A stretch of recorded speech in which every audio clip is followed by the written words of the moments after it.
C'est bon? Pardon? Bonjour, c'est qui? C'est Cédric? Oui, tu es en retard, Cédric. Allez, bon, on y va. Le bus, donc, Watt System, on essaye de traiter ce sujet hein, pour s'entraîner un petit peu, comme on l'avait dit, hein, pour l'épreuve de bac blanc. Bon, vous l'avez lu, donc je vais passer assez rapidement. Hein. Vous savez que c'est un bus, hein, c'est un projet hein, qui a été implanté sur l'aéroport de Nice. Un bus qui fonctionne avec des supercondensateurs et qui fonctionne sous biberonnage. Le biberonnage, la fonction biberonnage, c'est qu'on va le recharger à chaque station. Hein, c'est ce que les supercondensateurs vont nous permettre de faire, justement. On va voir un petit peu dans la première partie quels sont les avantages de ces supercondensateurs par rapport à un bus électrique classique hein, qui existe déjà, qui fonctionne sur Paris, par exemple. On va voir aussi les inconvénients. L'inconvénient, vous l'avez compris, c'est le biberonnage, c'est qu'il faut qu'on puisse le recharger à chaque station, à chaque arrêt. Voilà, ensuite il y a une étude donc dynamique hein, pour étudier un petit peu le profil et en tout cas la consommation du bus sur un trajet simple. Après, il y a une partie qui va traiter donc de l'énergie stockée dans les supercondensateurs du bus. Puis on verra aussi au niveau du totem. Hein, le totem, c'est quoi? C'est l'arrêt. Hein, ce qu'on appelle le totem, c'est la station de bus, hein, dans lequel aussi on stocke, on a pardon, des supercondensateurs dans lequel on va stocker de l'énergie pour pouvoir la restituer au bus. On le verra par la suite, d'accord? Donc je passe le blabla, véhicule de 12 mètres, on s'en fout un peu, un bras robotisé qui donc se connecte pour un transfert en 20 secondes environ. Donc ici, pour reprendre un petit peu, j'espère que vous l'avez tous lu quand même pour qu'on puisse aller assez vite. Donc le bus arrive, hein, il va se positionner, alors il a différents modes de position, il a un positionnement, euh, qu'est-ce qui arrive pas? Mathieu il n'arrive pas à accéder à mon Steam, mais les autres ça marche? Bah, Mathieu, je sais pas quoi te dire mon petit Mathieu. Je sais pas quoi te dire là. Bah je sais pas. Bon, je vais avancer, déconnecte-toi, reconnecte-toi. Donc là, il y a un positionnement par ligne au sol, il y a un positionnement à l'aide de capteurs ultrasons aussi. Ici, on voit le bras qui va se déplier, qui va se connecter, donc ce qu'on appelle au totem. Le totem, c'est la partie qui est là, la partie fixe, hein, donc l'arrêt de bus, avec dans cette partie qui est ici, là, donc l'ensemble des supercondensateurs. Donc il vient se connecter, hein, le temps d'arrêt pour la montée, la descente des passagers, et il va pouvoir se recharger donc à chaque arrêt. Donc ça, c'est l'effet biberonnage. Euh, donc l'étude va va permettre de valider le choix de cette solution innovante, c'est-à-dire la solution des supercondensateurs. Donc important sur les sujets, comme d'habitude, hein, on lit bien, lecture, phase de lecture. Hein, moi, ce que je vous conseille, c'est de prendre le sujet et de le lire quasiment dans son ensemble, hein, de se prendre 10 minutes, un quart d'heure pour lire un petit peu les parties. C'est très important pour savoir ce qu'on va vous demander. Donc première partie, la solution technique d'alimentation, les supercondensateurs. L'objectif de la partie, c'est de valider la solution d'alimentation du budget système choisi par la société PVI. Donc on vous dit qu'à chaque arrêt, pendant le temps d'échange des passagers de 20 secondes environ, un bras robotisé situé sur le toit du bus vient se raccorder automatiquement à un totem accumulateur d'énergie intégré au mobilier urbain et alimenté par un réseau électrique standard 9 à 36 kVA. Le constructeur annonce que l'opération permet de recharger l'ensemble des modules de supercondensateur du bus. Une fois l'opération effectuée, le bus dispose d'une autonomie lui permettant de rejoindre l'arrêt suivant où le rechargement se refera à nouveau. Donc vous aviez un petit parcours du bus hein, avec terminal, les différents arrêts hein, sur l'aéroport de Nice, euh, l'endroit où les totems sont installés. Hein, on le voit ici au niveau du tableau que à chaque arrêt, il n'y a pas forcément un totem. Hein. Donc vous le voyez ici, hop, oui, là ici. Apparemment, sur ces deux arrêts, j'ai pas de totem installé, etc. Là, on donne la distance donc par rapport à l'arrêt précédent en mètres, d'accord. Voilà pour ce petit tableau. Ensuite, qu'est-ce qu'on demande? Première question, à l'aide, oui.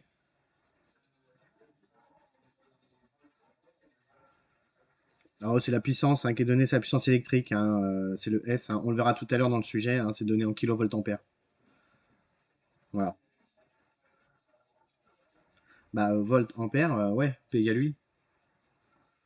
D'accord, mais sauf que sur le réseau EDF, hein, on parle souvent de kilovoltampères. Voilà, on l'exprime comme ça, hein, c'est pour ça qu'on vous donne ça dans le sujet. Donc, question 1. À l'aide du tableau de la figure 2, déterminez la distance parcourue par le bus SWAT System pour effectuer un tour, c'est-à-dire du terminal 1 au terminal 1. Déterminez le nombre de recharges par tour. Donc, qu'est-ce qu'il fallait faire là? Il fallait juste additionner donc l'ensemble des distances. Hein. On va le faire très rapidement. Je le fais rapidement, hein, d'accord, hein, puisqu'on l'avait déjà traité en plus, hein. Donc, qu'est-ce qu'on va additionner? Bah, 800 plus, alors je vais modifier un petit peu, donc plus 815, plus 420, plus 485, plus 845, plus 440, ce qui me donnait, d'accord, 3870 mètres. Donc voilà la distance parcourue. Ensuite, le nombre de recharges par tour. Donc bah, il suffit de les compter, hein. 1, 2, 3, 4, 5, 6 recharges par tour, d'accord. Donc le nombre de recharges, c'est 6 ici. Ok, donc première question très simple, hein. Euh, Question 2, sachant que le bus parcourt un tour pardon, en 1741 secondes et que l'aéroport de Nice est ouvert de 5h30 à 22h30, déterminez le nombre de charges en une journée, puis sur une année de 365 jours. Alors, comment on procède? Euh, Donc, on a le temps.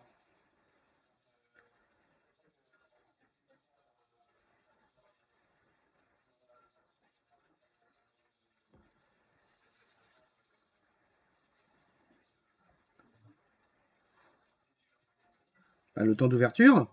Donc, il est ouvert pendant combien de temps l'aéroport? D'accord. Donc, on va noter temps d'ouverture 17h. D'accord. Alors, peut-être peut modifier. Alors, on va peut-être convertir le temps en secondes, hein. Or, ok, divisé par 3600, hein, pour l'avoir en heures, ça c'est le temps, égal. Ce qui va nous donner donc 0,48. Allez, je crois que je regarde, mais je crois que j'ai, voilà, 36 heures, d'accord? Ok? Et ça, on sait que c'est pour un tour, c'est-à-dire que ça, c'est pour 6 charges. Oui, puisqu'on vient de le déterminer juste avant. On sait que pour un tour, il y a 6 charges. Donc, qu'est-ce qu'il nous reste à faire?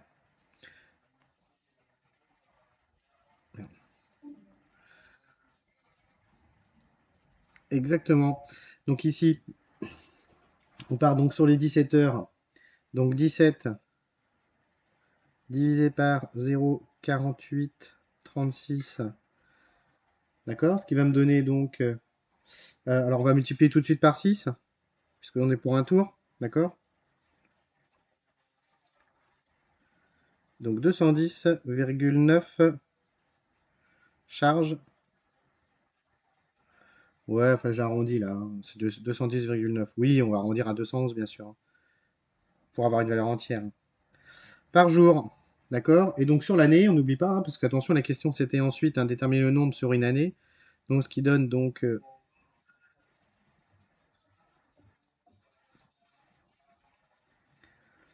77 000. Ah, parce que tu as arrondi à. Bon, je vais garder les 210,9, hein, d'accord? C'est même 92, parce que moi j'ai la valeur exacte, ça fait 76 985 charges par an, d'accord? Voilà, voilà les premières questions. Bon, pas des questions très difficiles là, hein. Euh, Ensuite, donc, enfin, bon, alors, là, il n'y a pas de conclusion au niveau des questions, mais bon, on voit que pour le coup, le nombre de charges est très important, hein. De fait, hein, je vous l'ai dit, hein, on est sur un système de biberonnage, donc évidemment, hein, par rapport à un bus classique, on le verra par la suite, évidemment, on le recharge beaucoup plus. Donc, on va voir. Non, c'est pas demandé là, absolument pas, hein, vous n'avez pas besoin. Si on vous le demande pas, hein, vous faites pas de conclusion. D'accord? Vous faites pas une conclusion inutile, hein. Avancez dans votre sujet, ils sont assez longs comme ça. On prendra un peu de temps justement pour les phases de conclusion. Alors, le tableau suivant nous présente les différentes solutions technologiques envisageables pour réaliser un accumulateur, c'est-à-dire stocker l'énergie. On a quoi? On a les batteries classiques, hein, sur lesquelles on a déjà travaillé, donc les plombs acides. On a les nickel hydrométalliques qu'on sert beaucoup moins aujourd'hui. On a les LMP, un lithium métal polymère qu'on utilise beaucoup, hein, typiquement, hein, sur les drones, là, on a des lithium polymères. On a lithium-ion, alors ce sont les batteries les plus étendues aujourd'hui dans les voitures, dans les véhicules électriques, hein, dans vos téléphones aussi, hein, c'est la technologie lithium-ion. Et enfin, on a nos supercondensateurs qui sont là. Donc ici, on vous donne l'énergie massique, donc c'est l'énergie par kilogramme. Et ici, on vous donne le nombre de charges maximales en fonction de la technologie utilisée. D'accord? Et là, qu'est-ce qu'on voit? On voit tout de suite que sur mes supercondensateurs, on a quelque chose de très, très, très supérieur au reste des technologies batterie. D'accord? Donc forcément, ça va avoir un avantage. On va le voir par la suite. Alors peut-être, peut-être pas, hein, parce qu'on a vu qu'on le rechargeait aussi beaucoup par le fait qu'il soit en fonctionnement de biberonnage. Mais on verra justement si c'est vraiment un avantage ou pas. Alors en exploitant les tableaux de la figure-toi et en prenant le nombre de recharge maximal le plus défavorable, d'accord? C'est-à-dire le plus défavorable. C'est-à-dire qu'on est... Non, le plus défavorable par rapport au tableau. On est là. Voilà, tout à fait. 1 million, d'accord? Calculer la durée de vie des supercondensateurs et comparer la durée de vie d'un accumulateur LMT qui n'effectuerait qu'un seul cycle de charge par jour. Ok, ce qui paraît logique. Hein, c'est-à-dire que si on embarque sur un bus les batteries lithium polymère métal, l'objectif est quoi? Et qu'on puisse fonctionner l'ensemble de la journée en électrique, d'accord, sans recharge, et qu'on puisse se recharger le soir. Ce qui n'est pas le cas évidemment du fonctionnement avec les supercondensateurs. On y va, du coup là j'ai pas la place, du coup je vais partir sur un petit tableau blanc. Alors, pour les supercondensateurs, hop, on va se mettre en bleu, donc les supercondos. Pour les supercondensateurs, on part sur 1 million de cycles, d'accord? Donc la durée de vie, on va mettre durée de vie, 1 million donc. Bah, du coup on était à 76 000 par rapport au nombre de charges hein, qu'on vient de calculer. 76 000, donc moi j'avais 900, on va garder mes valeurs hein, si ça vous embête pas, 985, ce qui me donne une durée de vie de 13 ans. D'accord? Donc là, on voit tout de suite que c'est énorme. 13 ans, hein, par rapport à, vous connaissez la technologie de vos téléphones, hein, de batteries de téléphone qui sont en lithium-ion, hein, où vous avez, on va dire, alors ça va dépendre hein, des téléphones, hein, de la marque du téléphone, et puis surtout de la fabrication de la batterie, mais on est, on va dire, entre 2 et 4 ans hein, de durée de vie. Hein. Donc là, on va regarder sur les lithium polymères, du coup, donc les LMP. Donc les LMP, c'est quoi? Donc on est sur 1000, ouais, 1000 charges, hein, le plus défavorable. Bah, on va diviser donc par 365 jours, d'accord, pour un an. Ce qui va me donner 2,74 années. Ok? Donc voilà le petit calcul qu'il fallait faire pour répondre euh, au début de la question. Alors je reviens sur le sujet. Nanana, nanana. Bah, c'est tout. Calculer la durée de vie, comparé avec la durée de vie d'accumulateur qui n'effectuerait qu'un seul cycle. Ok? Donc là, même chose, pas de conclusion. Donc, pas de conclusion, on ne conclut pas pour l'instant. J'imagine que on fera la conclusion hein, à la fin. Et je le vois d'ailleurs, question 5, vous voyez, conclure sur les critères de choix. Hein, on se rappelle quand même que, on se rappelle toujours, hein, rappelez-vous, hein, en permanence, hein, l'objectif de la partie, c'est valider la solution d'alimentation du buto-système. Si on veut la valider, c'est qu'on va conclure à un moment donné. Pour l'instant, vous voyez qu'on est en train de faire des calculs. Pourquoi? Pour pouvoir savoir justement quel est l'intérêt des supercondensateurs par rapport aux autres technologies.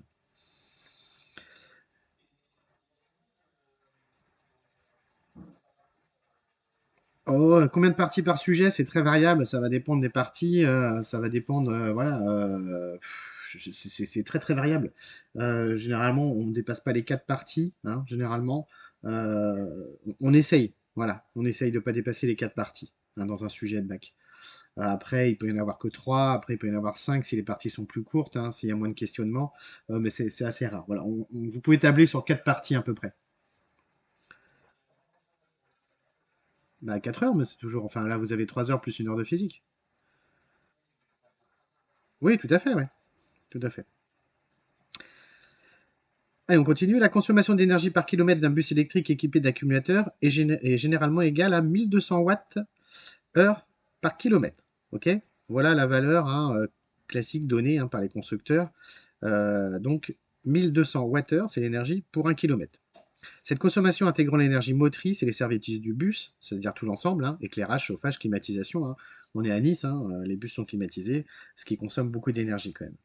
Cette valeur a conduit les concepteurs à déterminer l'énergie E-base, l'énergie nécessaire au bus pour relier les deux stations les plus éloignées. Si je reviens sur mon tableau, les deux stations les plus éloignées, c'est le terminal 1 à 1, c'est-à-dire, en effet, avec le pôle technique, hein, 865 mètres. Ok? C'est bien la distance la plus éloignée. Pardon, je suis un petit peu trop loin. Donc on vous dit l'énergie pour bus pour les deux stations les plus éloignées. Donc l'énergie de base, c'est 1,038 kWh. Voilà l'énergie donc qui est relevée au niveau du bus pour parcourir donc les 865 mètres. Alors, question 4. Sachant qu'un bus équipé d'accumulateurs LMP parcourra 136 km par jour avant de se recharger, calculez en exploitant les données du tableau figure 3 la masse de la batterie.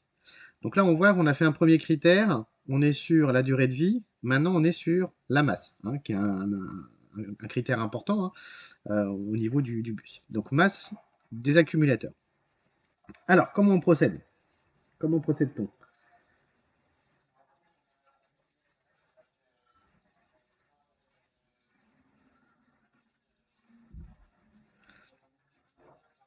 Alors attends, pour l'instant, on va partir sur les 136, hein, on va travailler sur la LMP. Après, on reviendra sur les supercondensateurs. Commençons par la batterie. Donc là, on sait que le lithium polymère bus classique parcourt 136 km. D'accord?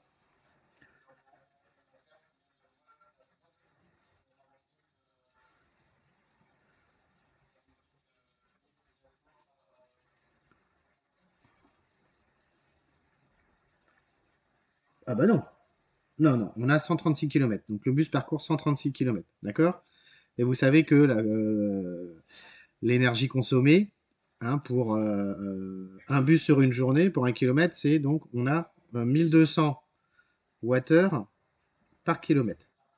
D'accord? Donc moi, si je veux l'énergie, hein, qu'est-ce que je fais? On multiplie, bien sûr. Donc on a 136 fois 1200, qui est égal à, alors je dois l'avoir quelque part, 163 200. 200 quoi? Donc on est bien sur des watts, d'accord? Ouais. En effet, ensuite, donc l'énergie massique. L'énergie massique du LMP, l'énergie massique, c'est sur le tableau 110 Wh par kilogramme, d'accord? 110. Donc bah, maintenant, qu'est-ce qu'il nous reste à faire? La masse par LMP. Qu'est-ce qu'on va faire? Bien sûr qu'on va diviser, hein, des watts divisé par des watts divisé par des kilogrammes me donne des kilogrammes. Donc 163 200 divisé par 110 me donne, je vais calculer ça, 1484, allez on va mettre 1400, je vais arrondir, 84 kilogrammes, d'accord? Donc on a une tonne 4 quand même, hein, pour la LMP, hein, ce qui est beaucoup, hein. Donc sur les super condos, bah, on y retourne, donc c'est la même chose, hein, donc on va établir directement. Donc la masse pour les supercondensateurs, ah non, non, c'est pas 136 km par jour, c'est pas vrai. On est sur la distance la plus longue, donc on est sur 865 mètres, d'accord? Attention, hein. Donc 0,800, on met en kilomètres, hein. 0,865, donc fois 1200, d'accord? On fait la même chose, hein, divisé par... pourquoi j'ai mis 111 là? C'est 110, hein. Voilà. Divisé donc par l'énergie massique des supercondensateurs qui est 7 Wh par kilogramme, donc c'est le même calcul, hein, sauf qu'on adapte. Ce qui me donne 100, 148 kilogrammes. Voilà le calcul qu'il fallait effectuer, hein, donc pour avoir la masse embarquée pour ces deux technologies. Donc lithium, polymère métal et supercondensateur. Donc à nouveau, hein, on voit qu'on a une grosse différence, hein. On va voir par la suite si... Enfin, j'imagine que forcément on va nous demander de conclure. Je vous laisse, pardon, c'est bon? C'est bon pour tout le monde? Alors, si je reviens sur mon sujet, donc comparer avec la masse des supercondensateurs, ça c'est fait, hein, on vous rappelle, donc c'était bien la distance entre les deux stations la plus grande, hein. Conclure sur les critères de choix du constructeur d'utiliser la technologie des supercondensateurs en comparaison des autres technologies d'accumulateurs. Vous voyez que maintenant, on va pouvoir rentrer dans la phase de conclusion. Qu'est-ce que vous allez conclure là? On va conclure quoi? Que le choix des supercondensateurs est très intéressant pour sa durée de vie. On est sur une durée de vie qui est très très très supérieure aux autres technologies. Et puis aussi pour la masse, d'accord? On a une masse qui est très très faible par rapport aux autres énergies, hein, aux autres technologies pardon, d'accumulateurs. Voilà, ce sont les deux critères, on va dire, très très intéressants pour les supercondensateurs. Après, si on veut faire un petit peu d'inconvénient, c'est que c'est un système qui fonctionne forcément qu'avec des comment en fonctionnement en biberonnage. Pardon, je voyais qu'il y avait un message de Léopold. Euh, donc oui, l'inconvénient c'est quoi? C'est que forcément c'est un fonctionnement par biberonnage. Et c'est-à-dire qu'à chaque arrêt, il faut qu'on puisse le recharger, ce qui n'est pas forcément évident. D'accord? Ça c'est vraiment le gros inconvénient. Par contre, à côté de ça, on voit qu'au niveau technologie, au niveau de la technologie des supercondensateurs, on a qu'une technologie qui est bien plus avancée finalement que les autres stockages d'énergie dans la durée de vie. On est sur 13 ans, ce qui est énorme. Hein. 13 ans de durée de vie, c'est énorme. Et sur donc une masse qui est très très inférieure, 148 kg, vous imaginez, par rapport à une tonne 4. Hein, on est sur un rapport de 100. Donc ce qui est énorme, hein, ce qui est énorme. Voilà la conclusion qu'on pouvait faire.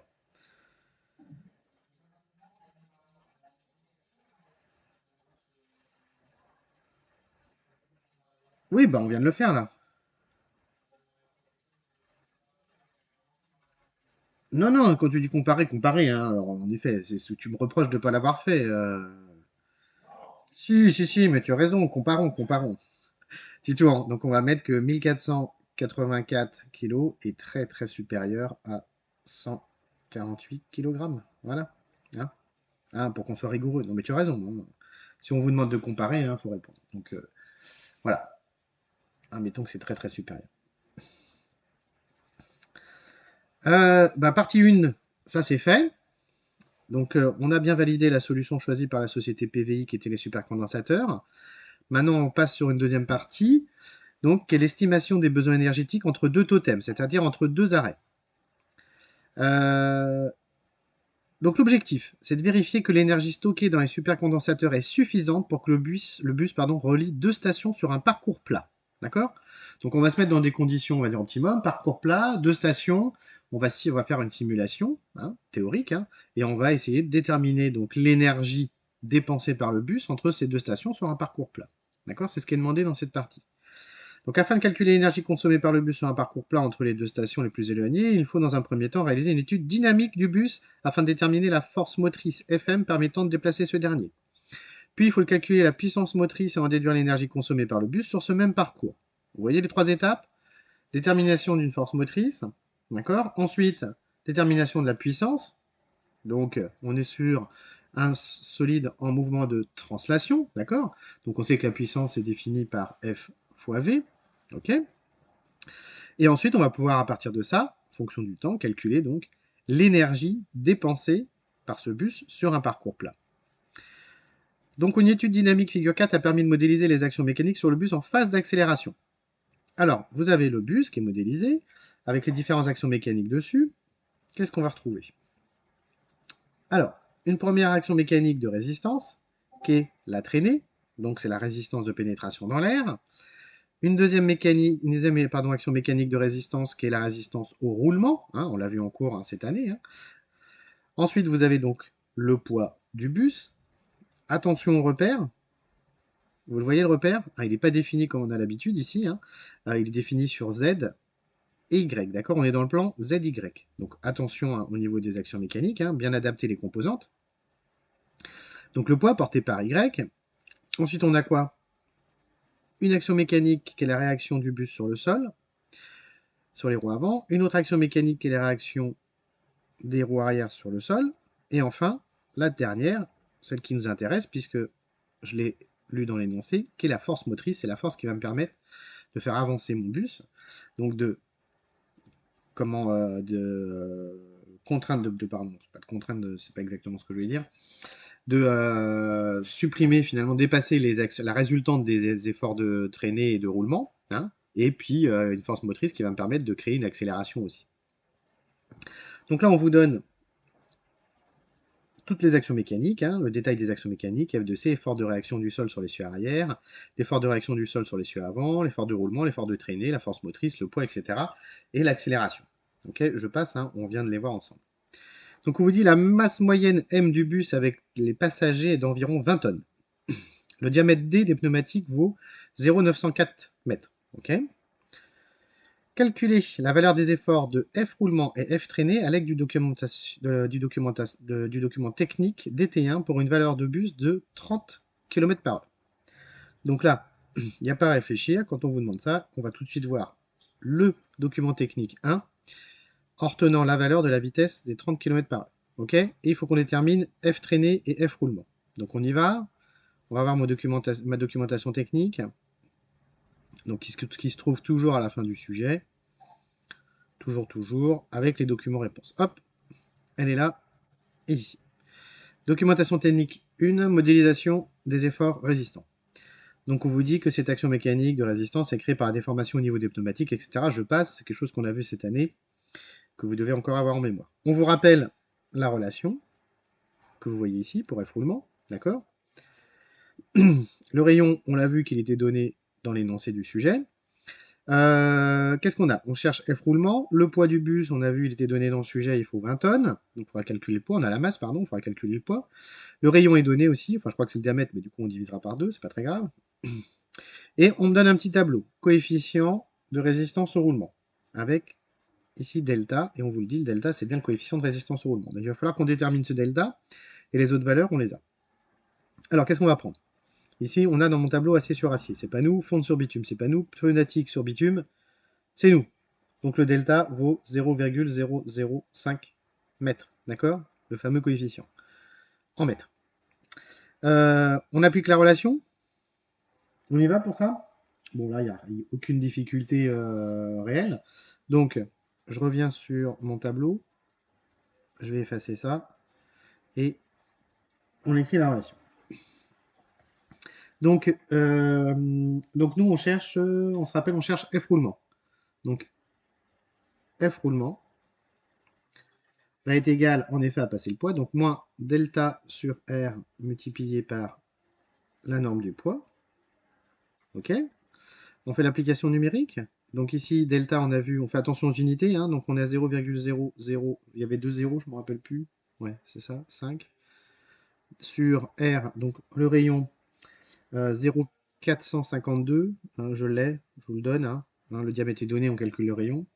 Multiplié par, attention, alors je vais mettre en dessous, multiplié par le poids, c'est-à-dire 20 tonnes, c'est-à-dire 20 000 kg, multiplié par, en effet, 9,80. Ça me donne, pour F roulement, on n'oublie pas le signe moins. Pourquoi? Parce qu'on est sur un effort de résistance, moins 2170 newtons. Alors, vous voyez que cet effort, il n'est pas négligeable. Hein. D'accord? On est sur un effort important, un effort de roulement important. D'où l'intérêt, d'ailleurs, tout à l'heure, hein, dans la première partie, du poids des supercondensateurs. Vous voyez? Pourquoi? Parce que ici, tout va dépendre. Tout va dépendre par rapport à la masse du bus, si tu veux, par rapport à tout à l'heure, hein, par rapport à la masse des supercondensateurs et la masse des batteries LMP. Tu vois qu'on est sur du 20 tonnes. Donc ici, on peut calculer hein, le pourcentage hein, de la masse des batteries, des accumulateurs. Hein, on voit que 148 kg, je crois que c'était ça la valeur, oui. Pour les supercondensateurs, on voit que c'est complètement négligeable par rapport aux 20 tonnes du bus. Hein. Ouais. Alors que on voit une tonne 4, pour le coup, ne l'est plus. Hein. Donc vous voyez, voilà, alors au niveau de l'effort, c'est là que ça va jouer, hein, parce qu'ici on est sur le poids, hein, d'accord? On est sur le poids. Donc forcément, ça va jouer. On va avoir une vraie différence au niveau des roulements, hein, de F roulement, et de fait, du coup, bah, une consommation d'énergie qui sera moindre aussi. C'est important parce que c'est un effort de résistance, donc ça va créer, cet effort de résistance va créer de la consommation d'énergie au niveau de mon bus. Hein. On est sur un bus électrique, hein, d'accord? Donc plus cet effort de résistance est bas, et mieux c'est, évidemment. Mieux c'est. Donc ça, premier effort de résistance. Ensuite, on nous demandait de calculer F traîné. Donc toujours, je retourne sur mon documentation technique et qu'est-ce que je vois en dessous? Un petit document technique sur la force aérodynamique. Donc ici, en mécanique des fluides, la force de traînée qui s'oppose au mouvement d'accord dans un fluide ou un gaz, une modélisation logicielle hein, a permis de réaliser une étude de l'écoulement de l'air sur le bus et de faire apparaître les efforts de traînée en fonction de la vitesse du véhicule. Donc ici, là, qu'est-ce qu'on a fait? On a modélisé tout simplement le bus, hein, en 3 dimensions. Et puis on a simulé, hein, comme vous auriez dû le faire l'année dernière d'ailleurs, mais vous ne l'avez pas fait. Mes premières l'ont fait. Là. On a fait une simulation de l'écoulement du fluide à travers un logiciel qui est Simulation Flow. Et on a récupéré donc l'effort de traînée en fonction de la vitesse. Et on a modélisé. On a modélisé pour récupérer uniquement la courbe, hein, qui nous intéresse. Et une fois qu'on a modélisé, on a la courbe et donc le modèle mathématique associé. L'effort de traînée est égal à moins 3,855 fois v carré. Vous le voyez ce modèle? Ouais, donc modèle théorique, hein, simulé, c'est un modèle simulé. Et ben on va utiliser cette relation-là pour pouvoir calculer l'effort de traînée, sachant qu'on sait que la vitesse est donnée dans le sujet pour une vitesse de 30 km/h. Ok? On fait l'application? Alors, F traînée.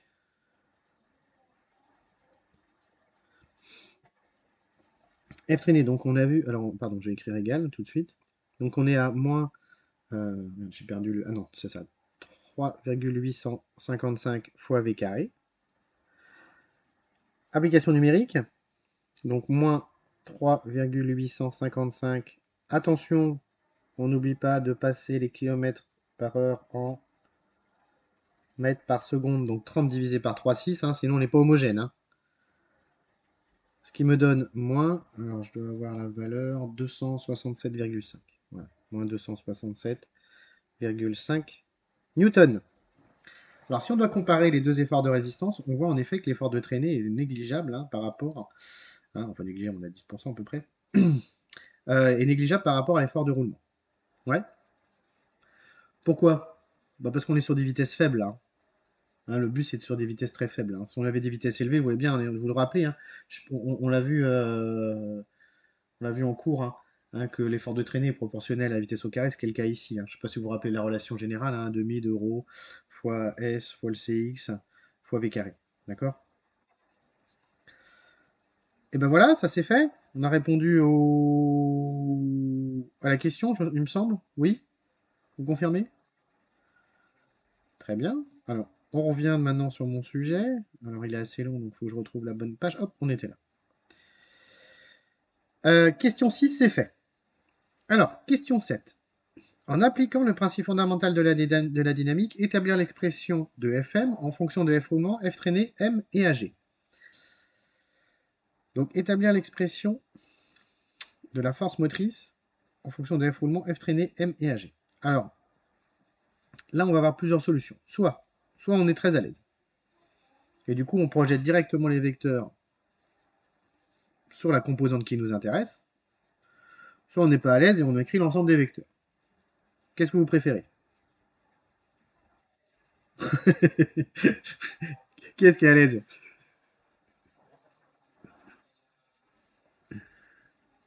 Tout le monde est à l'aise?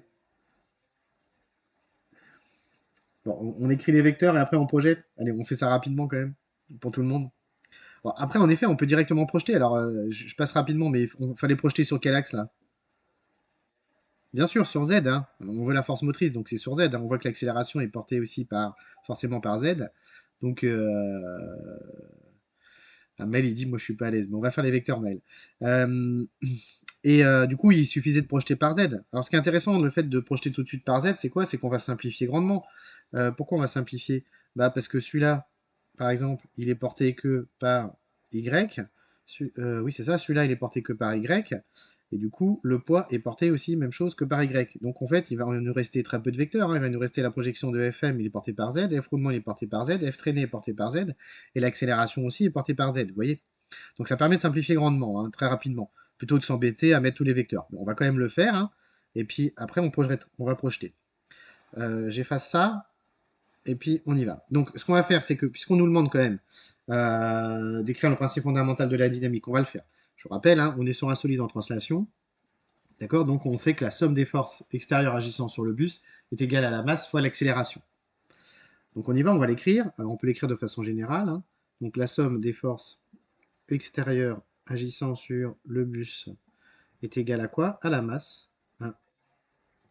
fois le vecteur AG. D'accord? Maintenant, on va écrire tous les vecteurs. Donc, on a FC de 0 sur 1.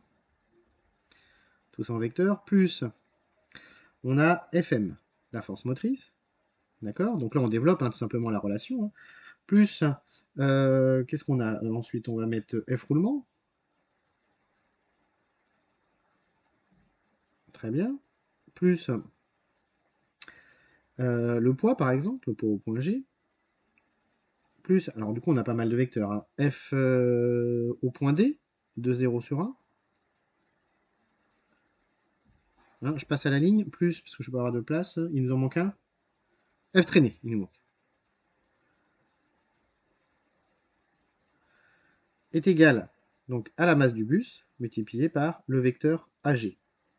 Ok? Si j'écris tout ça en vecteur, qu'est-ce que j'ai? Alors je vais essayer, je vais faire en sorte que ça passe là. Donc FC, il est porté uniquement par Y. Donc j'ai 0 ici. J'ai FC Y ici, 0. Plus, ensuite j'ai FM, la force motrice est portée uniquement par Z. Donc j'ai FM Z. Ouais. Plus, l'effort de roulement est porté lui aussi uniquement par Z. Donc j'ai F roulement, porté par Z. Plus, le poids, il est porté en effet uniquement par Y, donc 0 moins mg. Ok. Là, on peut l'écrire, hein, que c'est moins mg, hein, on le connaît. Plus FD porté aussi que par Y, donc on a FD Y, c'est l'action du sol sur la roue, plus l'effort de traînée qui lui est porté par Z, donc ici on a F traînée. Pardon. Traînée sur Z. Ok. Et tout ça, c'est égal à quoi? À la masse fois 0, 0, A, G, Z. Vous êtes d'accord? Voilà ce que me dit le principe fondamental de la dynamique. Donc pour l'instant, jusque-là, c'est très simple. On écrit les vecteurs, hein, les composantes. Hein. Voilà, c'est très simple. Alors maintenant, ce qui m'intéresse, moi, c'est si je veux répondre à la question, on se rappelle que la question, c'est de déterminer la relation de la force motrice en fonction de l'accélération. Et bien la force motrice, elle apparaît uniquement que suivant Z. Vous êtes d'accord? Donc je vais m'occuper de quoi? Qu'uniquement de la projection sur Z. Oui? Tout le monde est d'accord avec ça? Oui, non? Ouais, c'est bon? Donc, on va faire comme on l'a fait cette année. Hein. Alors, en projection sur Z. En projection. Hein. Qu'est-ce qu'on écrit? Ben, on écrit que FM plus F roulement plus F traîné est égal à quoi? À la masse fois AGZ. Voilà. Et là, donc, on a bien notre relation. Oui? Donc, voilà ce qu'on nous demandait. Enfin, je crois. On vérifie quand même qu'on a bien répondu à la question, mais il me semble que c'était ça. En appliquant le principe fondamental, il y a bien l'expression de FM en fonction de F au moins, F traîné, M et AG. Ça marche. On a répondu à la question. On prendra comme valeur pour la suite du sujet moins 270 newtons et 2170. Alors on vérifie avec ce qu'on a trouvé. Oui, Mathieu, oui, tu me disais quoi?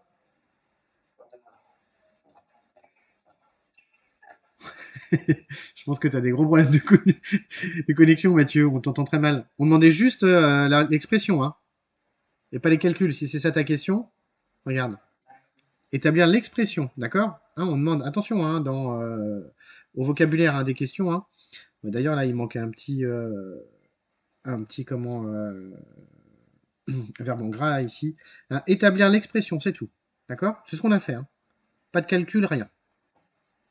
C'est tout ce qu'on nous demande.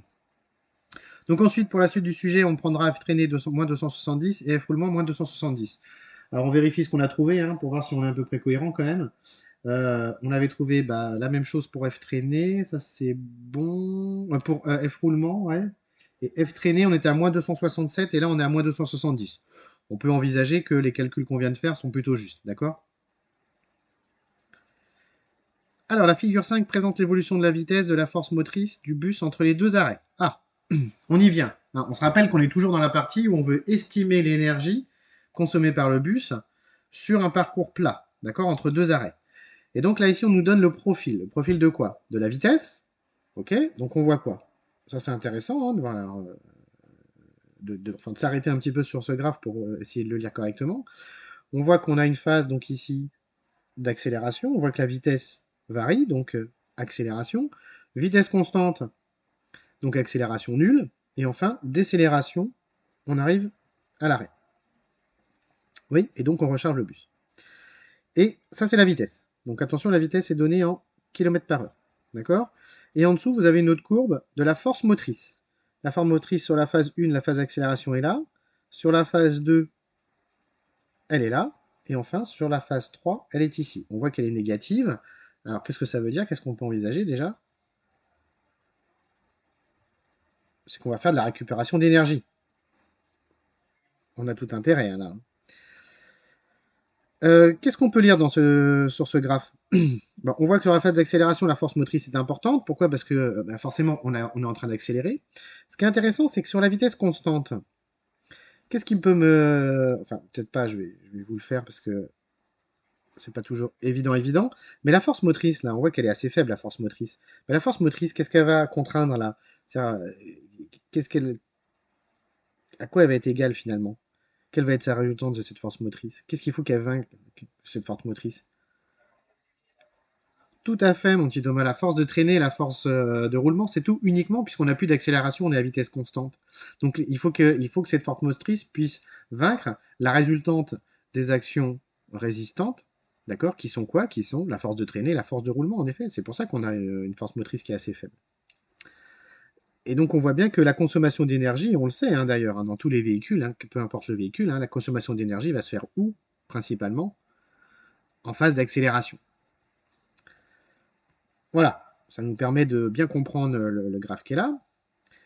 Alors, on négligera la force de traînée pour les phases d'accélération. Ah, intéressant. Et décélération. Donc là, tout de suite, quand on est sur mon sujet, là, hein, quand on voit quelque chose comme ça, là, hop, voilà, attention, on surligne, on prend mon marqueur et on surligne. Hein. Ça, c'est quelque chose d'important. Ça veut dire que pour la phase 1 et la phase 3, on va négliger les phases de traînée. En effet, on est sur une phase d'accélération, on est sur des vitesses faibles puisqu'on atteint les 30 km/h, donc on est déjà sur une vitesse de pointe faible. Et comme on est sur une phase d'accélération, on va pouvoir négliger l'effort de traînée. Hein, l'effort de roulement, lui, je vous rappelle, il est constant pour le coup. Lors de la phase de décélération 3, l'énergie est récupérée dans les supercondensateurs. Très bien. Okay, on a tout intérêt à le faire. Hein. Ce serait compliqué de le faire dans une batterie, du coup, classique. Mais les supercondensateurs, comme ils permettent de se recharger très très rapidement, on a tout intérêt à le faire. Alors, à l'aide de la figure 5 et de l'équation déterminée à la question 7, calculez la force motrice Fm1 pour la phase 1 de 0 à 20 secondes. D'accord? Donc là, il faut qu'on calcule la force motrice pour la phase 1, phase d'accélération. Ensuite, calculer la force motrice Fm2 pour la phase 2. OK? Phase 2, vitesse constante, de 20 secondes à 106 secondes. La force motrice pour la phase de décélération est donnée. Vous le voyez, elle est de moins 8930 newtons. D'accord? Donc là, il faut qu'on s'attaque à ces deux phases. On y va? Allez, on efface tout ça. On se fait un peu de propre. Et puis, on va répondre ça. Donc, on a dit, calculons FM1 pour la phase 1. Pour la phase 1. Donc, c'est-à-dire que t est compris entre 0 et 20 secondes, c'est ça? Alors, on n'oublie pas que pour cette phase 1, F traîné égale 0. D'accord? On la néglige. Hein, important. Donc, que vaut ma relation, du coup? FM1 plus F roulement est égal à la masse fois l'accélération suivant Z. Oui? F roulement, on l'a calculé, très bien. La masse, je la connais, ça fait 20 tonnes. Par contre, AGZ, je ne l'ai pas. Alors, la vitesse, c'est quoi là? Quelle est la forme de la vitesse? C'est une fonction? Ouais, mais quelle est la fonction? Quel est le modèle de cette phase? Modèle mathématique, c'est une fonction comment? Bien sûr, c'est une fonction affine. Et si je dérive une fonction affine, qu'est-ce que j'obtiens? Une constante. Ça veut dire que l'accélération est constante pendant cette phase. D'accord? Si l'accélération est constante, du coup, qu'est-ce que je vais pouvoir écrire? Je pourrais écrire que AGZ est égal à quoi? À delta V sur delta T. D'accord? Donc la variation de la vitesse, c'est quoi? On passe de 0 à 30 km/h. Donc on a 30 divisé par... On n'oublie pas, attention, de se remettre en mètres par seconde. Donc 30 divisé par 3, 6 sur le temps, c'est-à-dire sur 20 secondes. Alors ça me donne quoi? Est-ce que j'ai calculé ça pour nous faire gagner un petit peu de temps? Ouais, bah parce que le temps d'accélération, il est sur 0,20 secondes, Mathieu. Je reviens sur mon sujet. Regarde, la phase 1. La, fa- la phase 1, elle est là, c'est 0,20 secondes, la phase d'accélération. Oui. Titouan, tu me dis, ça fait? Ok. Allez, 0,42. Bon, j'ai retrouvé, j'ai pas tout à fait ça, mais t'as arrondi fort là, peut-être, hein. Allez, on va garder les valeurs que j'ai, comme ça, on sera homogène par la suite des calculs. Moi, j'ai 0,4165. Hein. Du coup, mètres par seconde carrée. D'accord? Enfin, seconde moins 2. Et ben, c'est bon. Maintenant, on a la valeur de l'accélération, on a la masse, on a F roulement. On peut calculer FM1. Donc, FM1 égale donc la masse fois AGZ moins F roulement. Hein, j'abrège la notation. Donc, on y va. La masse, donc 20 tonnes, donc 20 000 kg. On n'oublie pas de convertir. Multiplié par donc 0,4165 moins F roulement. Attention, on nous avait dit dans le texte de prendre 2170. Donc plus, pardon, puisqu'on l'a passé de l'autre côté. Hein. Il est passé en moins, moins par moins, ça fait plus 2160. Merde, j'ai pas la place. 70. D'accord? Est-ce que c'est logique qu'il soit passé en plus? Oui, bien sûr, hein, bien sûr. Hein, enfin, vous le voyez tout de suite, vous n'allez pas soustraire une action mécanique de résistance. Hein. On est bien d'accord. Par rapport à la force motrice. Hein. Il faut que la force motrice arrive à vaincre cette action mécanique de résistance. Et en plus de ça, il faut qu'on arrive à fournir l'accélération du véhicule. D'accord? Alors, ce qui me donne là, pour le coup, pour moi, ce qui me donne 10 500. 10 500 newtons. Voilà la force motrice pour la phase 1. D'accord? Oh bah oui, par rapport aux actions mécaniques engendrées, oui. Bah regardez, hein, tu vois, ton effort de traînée, ton effort de roulement est de 2170, on a une accélération, voilà, qui est pas forte, hein. Vous voyez, on est à 0,41, on n'est pas sur une forte accélération, hein. On met 20 secondes pour atteindre 30 km/h, donc c'est pas une grosse accélération. Donc c'est normal que la force motrice soit supérieure, mais pas de beaucoup. Là, on est à 10 500. Non, non, ça paraît tout à fait cohérent. On passe pour la phase 2. Donc phase 2,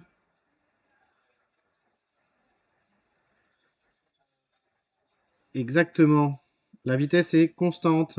Ça veut dire quoi? Ça veut dire que AGZ, on passe en effet très bien en statique, hein. C'est-à-dire que AGZ est nul. C'est-à-dire que la somme des forces, du coup, est égale à 0. Attention, dans la phase 2, on néglige pas l'effort de traînée. Donc on a FM2, on va écrire la relation, hein, plus la force de traînée pour le coup, plus, suivant Z, hein, tout ça. On est toujours en projection sur Z, d'accord? Plus la force de roulement, égale en effet 0. Donc FM2, moins F traîné, en effet, moins F roulement. Alors j'abrège la notation. Ce qui me donne donc 2170, c'est ça? Plus, plus 270, ils en avaient dit dans le texte, hein. Ok, et ça me donne 2440 Newton. Ok, voilà pour FM2. Bon, là, le plus dur, hein, enfin le plus dur. Le plus dur, c'était de faire attention hein, à bien récupérer hein, l'équation du PFD hein, en projection sur Z, c'est tout, hein. Et faire attention aux signes, hein, voilà. Parce qu'après, les... C'est quoi? Mathieu, oui? On t'entend pas, Mathieu.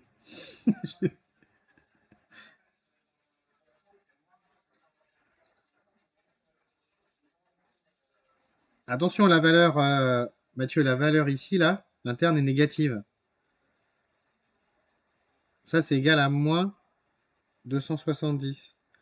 Donc moins par moins, ça fait plus, Mathieu, d'accord? En fait, je l'ai passé de l'autre côté, hein. Hein, c'est égal, là, hein. D'accord? Non, non, moins par moins, on est à plus, hein. Du coup, on a bien FM2, hein. Attention, vous pouvez pas avoir... Vous le voyez tout de suite, si vous avez une force motrice négative, ça peut pas aller. Vous voyez bien que vous êtes sur une décélération ou une récupération d'énergie. D'accord? Forcément, on est en train de dépenser là, hein. On est sur une vitesse constante. D'accord? Donc il faut forcément qu'elle soit positive. Il faut qu'elle soit dans le sens des Z, hein, la composante. D'accord? Donc vous devez avoir quelque chose de positif, hein. Si vous avez quelque chose de négatif, vous revenez en arrière, vous corrigez. C'est pas possible là. Donc là, on a répondu à la question 8. Ah, très bien. Quelles que soient les valeurs trouvées à la question 8, on prendra 10 500, 2440. On a trouvé exactement la même chose, on est rassuré. Sur le document DR1, page 18, tracez le graphique de la puissance motrice du bus en fonction du temps pour les trois phases en précisant les valeurs de P1, P2 et P3. Ok? Donc là, il faut tracer. D'accord? Vous voyez le texte? Tracer sur les graphiques. Et bien, on y va. Et on va préciser les valeurs de P1, P2 et P3. Donc allons-y. On va chercher le document réponse. Je vous rappelle, on est sur un solide en translation. La puissance pour un solide en translation est définie par P égale F fois V. D'accord? Donc la force fois la vitesse. Et donc on voit en effet qu'on a la possibilité de quoi? De tracer la courbe en effet et d'indiquer les puissances. Allons-y. Alors, à 0, bah, la puissance est nulle, donc on a bien un point ici. On va aller sur P1. P1 est égal à quoi? Alors je vais l'écrire là. P1 est égal à la force motrice 1 multiplié par la vitesse à 20 secondes, d'accord? C'est-à-dire FM1, on avait trouvé 10 500, c'est ça? Ouais, 10 500. Donc on a 10 500 multiplié par donc 30 sur 3,6, on n'oublie pas de mettre en mètres par seconde. Ce qui me donne pour une valeur de P1, donc à 30 km/h, pardon. Où est-ce que j'ai ça, moi? J'ai ça là, bougez pas, j'ai les valeurs sous les yeux. Ce qui me fait 87 465. Donc ici, j'ai 87 465 watts, ici, en ce point-là. D'accord? Donc ici, on trace. Hop, tac. D'accord? Voilà l'heure de ma puissance. Ensuite, P2. Même combat. Je le refais ou pas? Oui, sachant que la vitesse est à 30 km/h, sauf qu'il faut mettre un P2, c'est égal à quoi? Donc FM2 fois la vitesse à 20 secondes, même chose, hein, c'est la même, hein, puisqu'on est sur une vitesse constante. Et on trouve P2 égale 20 325. 325 watts, d'accord? Donc elle est ici. Donc là, on va tracer. Clac, je tombe ici. Et là, j'ai ma puissance, en effet, qui est constante. Et enfin, P3, même chose, même combat. FM3, on nous le donne, elle est négative. Donc on va bien avoir une puissance négative en ce point-là. d'accord? Donc, P3, même chose, c'est égal à FM3 multiplié par donc V20, V, alors non, c'est V à 106 secondes, d'accord? Ce qui me donne pour P3, pour ce point-là, hein, le point qui est en bas ici, hein, d'accord? Pourquoi? Parce qu'à la finale, le bus est arrêté, donc la vitesse est nulle, la puissance est nulle, d'accord? Donc on va revenir au point initial. P3, donc j'ai moins 74 387. Alors moins 74 000, j'ai dit 387 watts. Ok? Donc on la trace, clac, clac, et clac, je reviens ici au point initial. Voilà l'allure de ma puissance. Alors, ce qui est très intéressant, vous l'avez vu, on l'a fait étape par étape, hein. Là, on sent bien, on se rappelle de la question quand même, hein. Le but, c'est quoi? C'est de déterminer l'énergie dépensée par le bus pour ce parcours. D'accord? Parcours sur du plat, phase d'accélération, vitesse constante décélération. Là, vous avez vu qu'on a appliqué le principe fondamental de la dynamique avec des forces qui ont été simulées, les forces de traînée, la force de roulement qui a été calculée, qui est une constante. En appliquant le principe fondamental de la dynamique, on arrive à avoir la force motrice. Ensuite, on a la courbe de la vitesse en fonction du parcours. Donc on va passer sur la puissance. Qu'est-ce qu'il nous reste à faire maintenant?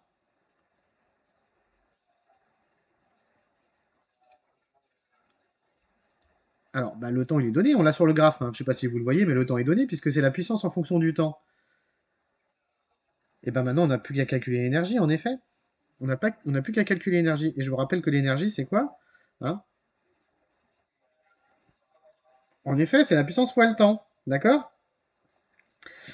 Et du coup, qu'est-ce qu'on a à faire simplement? En effet, on n'a plus qu'à calculer les airs qui sont ici sous la courbe. Alors ici, on a l'énergie qui est dépensée, d'accord, pour la phase 1 et la phase 2. Et pour la phase 3, on a de l'énergie qui est récupérée. Merde, je voulais, pardon, excusez-moi, je voulais changer de couleur. Voilà, ici, énergie récupérée, d'accord, pour la phase 3. Pardon? Bah bien sûr, évidemment. Bah évidemment qu'on va la soustraire. Bien sûr qu'on va la soustraire, cette énergie, bien entendu, puisqu'elle est récupérée. Voilà ce qu'il nous reste à faire. Donc là, je vais me mettre en noir. Là, il faut qu'on calcule l'énergie pour la phase 1, l'énergie pour la phase 2, et enfin l'énergie pour la phase 3. Alors attention, elle sera inférieure à 0, elle sera négative, on va la soustraire. Et du coup, on aura, ça va représenter quoi? L'énergie totale dépensée pour effectuer mon parcours. Ok? Et du coup, on va pouvoir comparer un petit peu aux valeurs qui sont données. Donc ça, c'était l'objectif de la partie. On y va, on fait ça? Il n'y a plus grand-chose à faire, hein. Oui?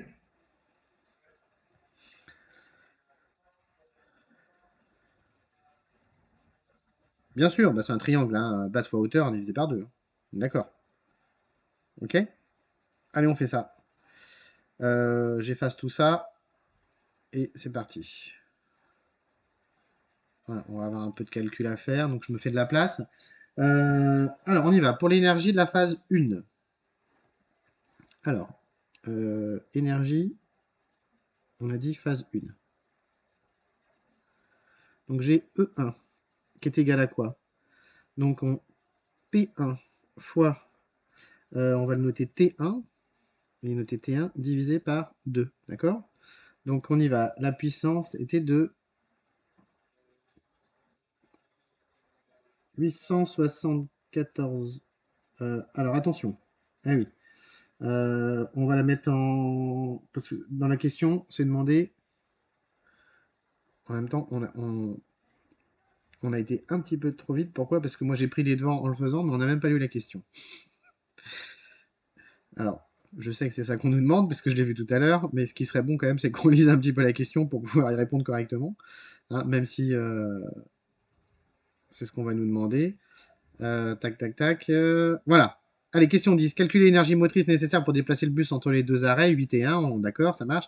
Comparer cette valeur à l'énergie de base. Alors, l'énergie de base, on va remonter.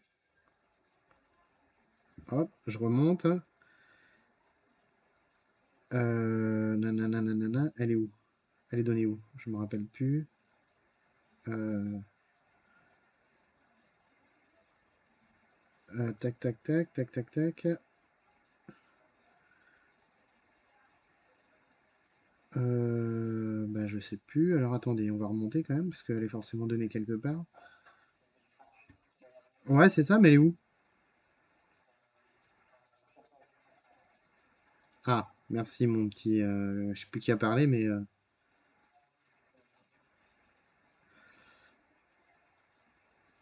juste après la question 3.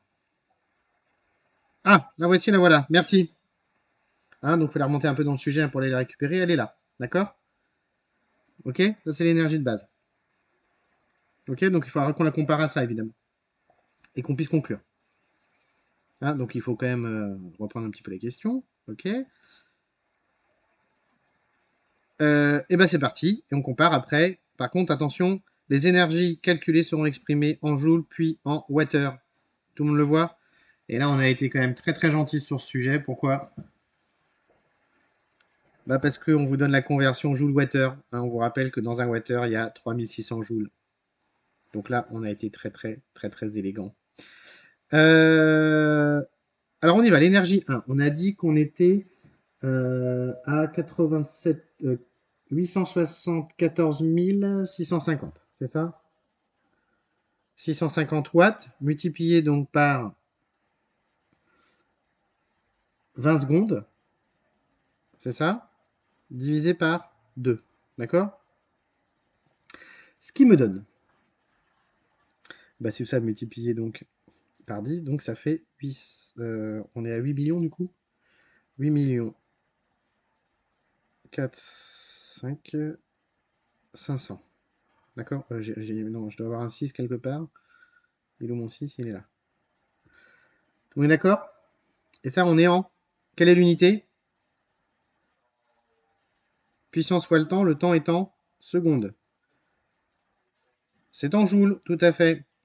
Donc on divise par 3600 pour l'avoir en watt-heure, ce qui me donne 243 watt-heure. Ok? Ouais, ça marche.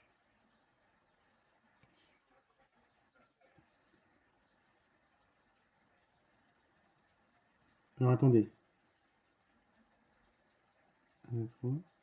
On fait 87 000. Pourquoi j'ai mis 8 millions, moi? 87 000, qu'est-ce que j'ai fait là? J'ai pas la bonne valeur de la puissance, hein. Alors, attendez. Comment je fais? On va virer ça. On va sélectionner ça. J'ai pas la bonne valeur de la puissance là. Je sais pas si vous l'avez vu, mais là la puissance est pas bonne là, hein. Combien j'avais tout à l'heure? Qu'on se trompe pas. 87 465. Ouais, j'ai mis un zéro en trop là. D'accord? 87 465. Donc là, du coup, on enlève un zéro. Ce qui me fait 874 650. D'accord? Joules. Du coup, qui est égal à. Donc on y va. Ça c'est bon. 243 Wh. Parce que là, j'allais dire ça pouvait pas aller. Parce que 243 Wh. Ok, ça c'est bon. D'accord? Pardon. Ça va? Tout le monde a pris note? Ouais? Oui, il y aura la vidéo, mais prenez la correction, on sait jamais. Si ma vidéo plante ou quoi, j'en sais rien. Voilà, prenez la correction. Donc ça, c'est bon. Ensuite, énergie pour la phase 2. Donc phase 2. On est à vitesse constante, donc ça ne change pas grand-chose, mais l'énergie pour la phase 2 est égale à quoi? P2, en effet, fois donc T2. Ok? Donc là, on y va. On avait une puissance tout à l'heure calculée de 20 325 watts, multiplié par. Donc là, on y va, ça fait combien de secondes? Donc 106 moins 20. Alors on peut le mettre entre parenthèses, hein, 106 moins 20 secondes, d'accord? Ce qui me donne 86. Et j'obtiens, j'obtiens. Alors là, on est assez haut pour le coup, forcément, puisqu'on a une durée quand même qui est longue. On est à 1 million. Alors, 60, 747 967 joules, d'accord? On divise par 3600 et on obtient 485,5 water. Vous voyez l'intérêt d'utiliser les water, hein. Hein, vous l'avez compris, hein, on a fait pas mal d'exercices. Hein, vous voyez, à chaque fois, l'unité, hein, l'énergie en joule, hein, c'est une toute petite énergie, cette unité, les joules.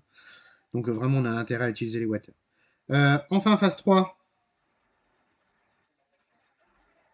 c'est la même chose en effet que la phase 1. Donc l'énergie 3 est égale, on y va, P3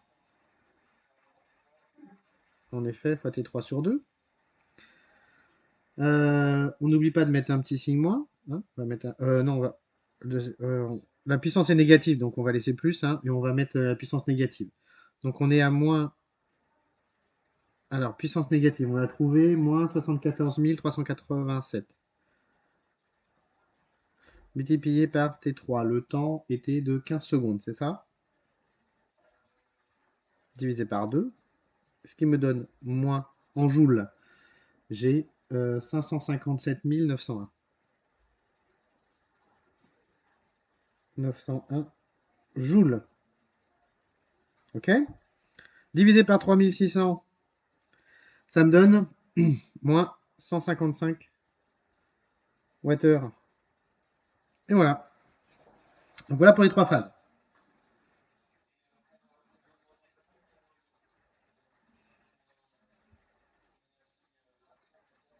Ah bah il faut qu'on la calcule maintenant. Oh non, non, là. Bon, on a fait les trois là. Il n'est pas nécessaire de refaire les trois systématiquement, hein. D'accord? Pourquoi ça ne s'efface pas ça? Si, c'est bon. Donc là, on va calculer l'énergie totale. Donc l'énergie totale est égale à, on y va, donc E1 plus E2 plus E3. Alors, ce qui me donne, bon, je vous donne le résultat, hein, c'est une addition, une soustraction, ça fait 573,5 Wh. Voilà, d'accord, hein. Attention, hein, je vous rappelle que 3 est inférieur à 0. D'accord, c'est tout. Donc là, on a une soustraction. Et ben voilà, ça c'est mon énergie totale. On n'oublie pas de faire quoi?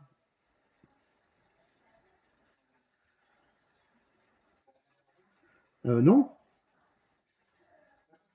Bah non, de répondre à la question surtout, hein. Je vous rappelle, on revient sur la question.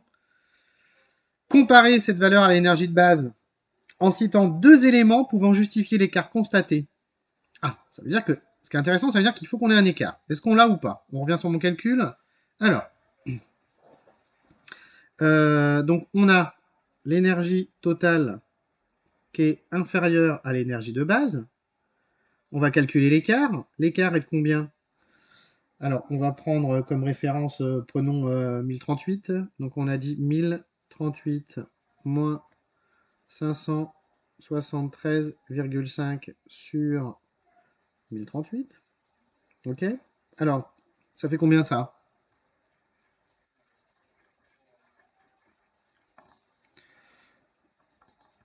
On le fait? Allez, 1038.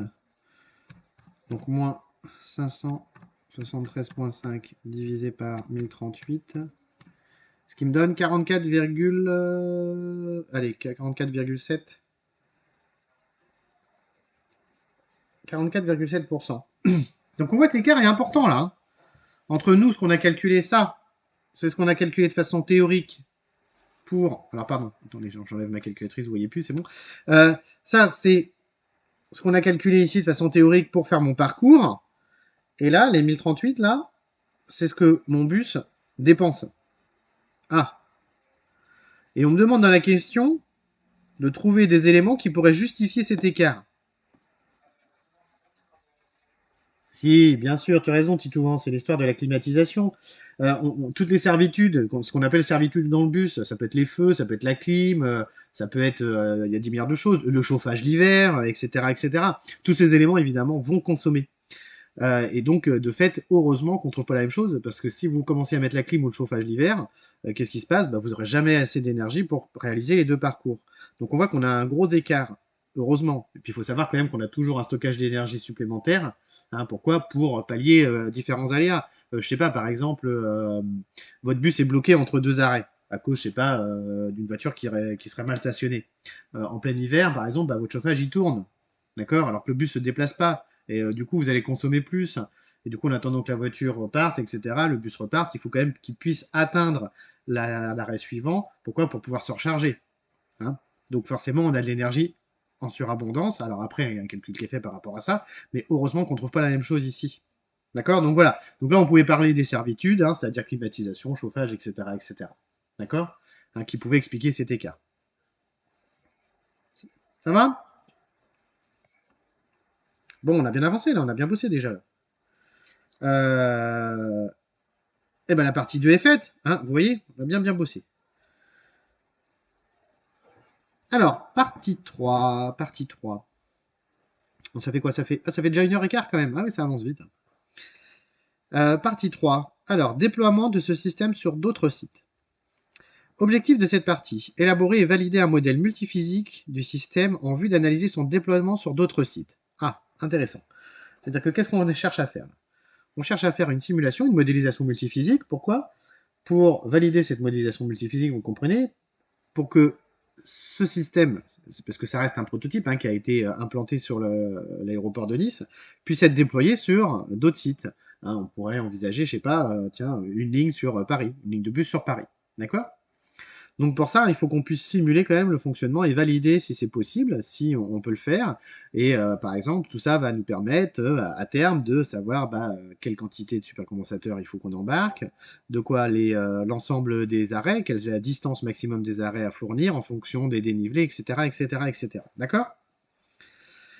Donc on vous dit une chaîne d'acquisition a permis à la société PVI d'effectuer les relevés sur le bus soit système pendant la phase d'expérimentation, ce qui est vrai. D'accord hein, on a récupéré toutes les datas relevées. Hein, donc ils ont installé hein, pendant cette phase d'expérimentation énormément de capteurs sur le bus, hein, capteurs de courant, de tension, etc., etc. Donc ça c'est des choses qu'on a pu récupérer. Ce qui nous a permis après, derrière, du coup, il faut savoir que globalement l'ensemble des valeurs là est cohérent par rapport à ce qui se fait. Il n'y a pas de bidouille hein, derrière ce sujet. Ce qui permet en effet de pouvoir modéliser et simuler. Donc l'étude suivante exploite les relevés de vitesse effectués sur le tronçon entre l'arrêt 8 et 1 distant de 865 mètres. Hein. Vous avez vu qu'à chaque fois on travaille sur ce tronçon. Pourquoi? Parce qu'on a vu que c'était le plus long. Donc le plus défavorable. Le documentation technique DT2 présente la modélisation multiphysique de la chaîne d'énergie à partir du variateur. Ce modèle permet de calculer l'énergie motrice nécessaire au déplacement du bus quand il suit un profil de vitesse donné en entrée. Ce que je vous propose tout de suite, c'est d'aller voir cette magnifique modélisation multiphysique. La voici, la voilà. Alors là, moi, je l'ai au format vertical. Bon, c'est pas très grave. Hein, on va travailler quand même comme ça, même si c'est pas la meilleure représentation. Donc ici, on voit que j'ai la courbe de la vitesse réelle. D'accord?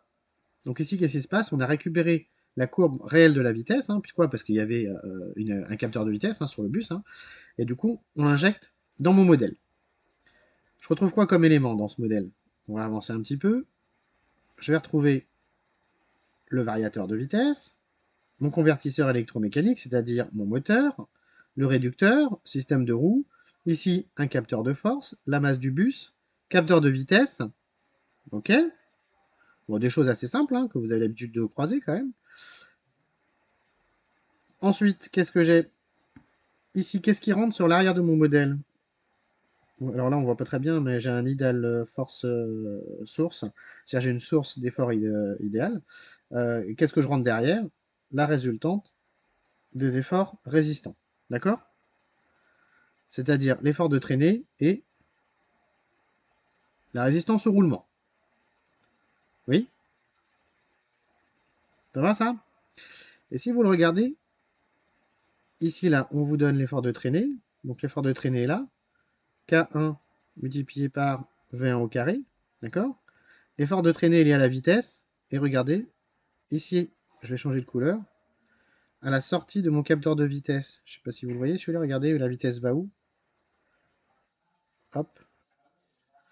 On récupère la vitesse évidemment pour calculer la force de traînée. D'accord?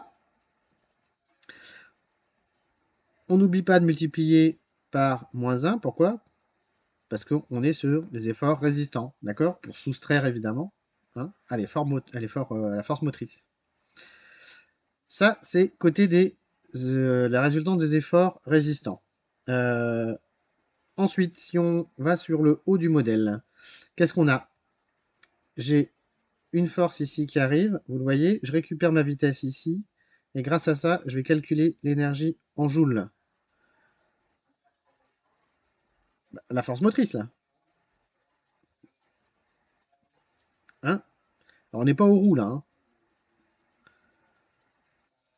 Si, si, pardon, qu'est-ce que j'ai dit? Non, non, non, je dis une bêtise. Bien sûr que si, si, si, on est aux roues, c'est la force motrice. Hein. On est juste après les roues, d'accord? Donc c'est bien la force motrice hein, qu'on a là. Donc ici, hop, la force, la vitesse qu'on récupère. Dans ce bloc-là, on va calculer l'énergie qu'on va récupérer en joules. Ici, j'ai du gain, vous le voyez, K2, d'accord, qui va me permettre de faire quoi? Transformer l'énergie en joules en watt-heure. Tout à fait. Alors, on le verra après, hein, on le verra après parce qu'on nous pose la question. Ici, j'ai un bloc visualisation, c'est-à-dire un oscilloscope, hein, qui va me permettre de visualiser quoi? Bah, l'énergie consommée et en fonction de la vitesse, d'accord? D'entrée. C'est vu? Voilà. Ce qu'il faut bien comprendre sur ce modèle, ce qui est intéressant, c'est quoi? C'est que on est parti d'une vitesse réelle sur un parcours, d'accord? Pour pouvoir valider notre modèle. Après, en fonction de la vitesse souhaitée, on pourra, en fonction de l'emplacement et du site à proposer, on pourra rentrer n'importe quel parcours une fois que le modèle sera validé et puis voir un petit peu ce qu'il aura consommé comme énergie, le bus. Et oui, c'est tout l'intérêt, hein. C'est tout l'intérêt. En changeant les paramètres du modèle, bien entendu. Alors, si je reviens maintenant sur ma partie, puisqu'on vient de travailler sur mon modèle, euh, alors, qui est pas celle-ci, qui est toujours pas celle-ci, qui est cette partie-là. Donc on a vu le document, on a vu la modélisation multiphysique. Alors question 11. À l'aide du document technique DT1, déterminer la valeur de la constante K1 qui a permis de paramétrer le modèle, puis la valeur de K2 qui permet d'afficher l'énergie mécanique consommée en wattheure. Bon, on en a déjà parlé, donc on va retourner sur mon modèle, mais logiquement on devrait pouvoir répondre assez rapidement à ces deux questions. Alors j'aurais dû lire la question avant, ça m'aurait évité de faire du va-et-vient. Alors, on va enlever tout mon bazar pour y voir un petit peu plus clair. Voilà. K1, il est où? Vous le voyez, K1 est ici. K2 est là. Alors, ici, on voit que c'est la force de traînée. Alors, je ne sais pas si vous vous rappelez tout à l'heure. Tout à fait. La force de traînée dans ma documentation technique, elle est juste au-dessus. C'est moins 3,865 pardon, fois V carré. Ok, donc là, on voit juste avant qu'on a bien V carré, vous le voyez. Je ne sais pas si vous voyez le bloc avec les deux entrées de V, donc on a mis V au carré. Donc il reste à multiplier par quoi?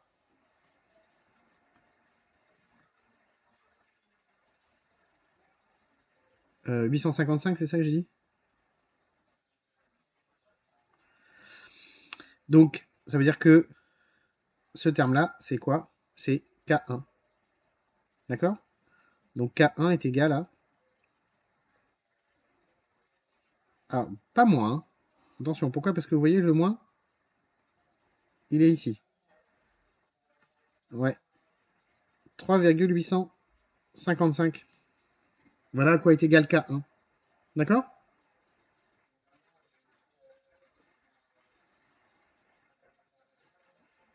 Ouais, mais là on additionne. Là, la résultante des forces, regarde, c'est marqué, c'est un additionneur. Donc en fait, on additionne les forces, on multiplie par moins 1 pour l'avoir en négatif à la fin. Ok? Alors K2 maintenant. K2, bah, qu'est-ce que j'ai? Ici, j'ai de l'énergie en joules qui sort de mon calcul de l'énergie. Et ensuite, après K2, je l'ai en wattheure. Donc énergie en joules, énergie en wattheure. À quoi est égal K2? Ouais, 1 sur 3600. Ah oui, attention, hein. On divise par 3600, d'accord? Donc 1 sur 3600. Voilà ce qu'on vous demandait. En wattheure. C'est bon ça? Allez, bah on repasse à la suite. On essaie de retourner rapidement. Alors, c'est pas très pratique le PDF pour ça, mais c'est quand même pratique pour pouvoir faire le corriger. Alors, l'expression du modèle présenté sur le document technique DT2 a permis d'obtenir l'évolution de l'énergie motrice en fonction du temps sur le tronçon 8.1 présenté sur la figure 6. Alors ici, on a quoi? On a en effet la vitesse, donc la vitesse qui a été enregistrée au niveau du bus sur le même tronçon, d'accord, sur le tronçon 8, et l'énergie récupérée, d'accord, obtenue donc sur la simulation. D'accord? Donc attention ici. Pourquoi? Pour une question d'échelle, vous avez vu qu'on a mis en wattheure 10-1. Ça veut dire qu'on a divisé l'énergie par 10 pour pouvoir représenter correctement avec la vitesse. D'accord? En mètres par seconde. Oui, c'est-à-dire qu'on a adapté l'échelle. Voilà. D'accord? Du coup, on aurait. En fait, si on n'avait pas adapté l'échelle, la vitesse serait quasiment écrasée. On ne verrait pas l'évolution de la vitesse. Hein, donc, on a bien divisé par 10 pour qu'on puisse voir donc l'évolution de la vitesse et l'évolution de l'énergie sur le même graphe. D'accord? Hein, c'est ce qu'on vous dit ici. Hein. Énergie 10-1 et wattheure 10-1. D'accord?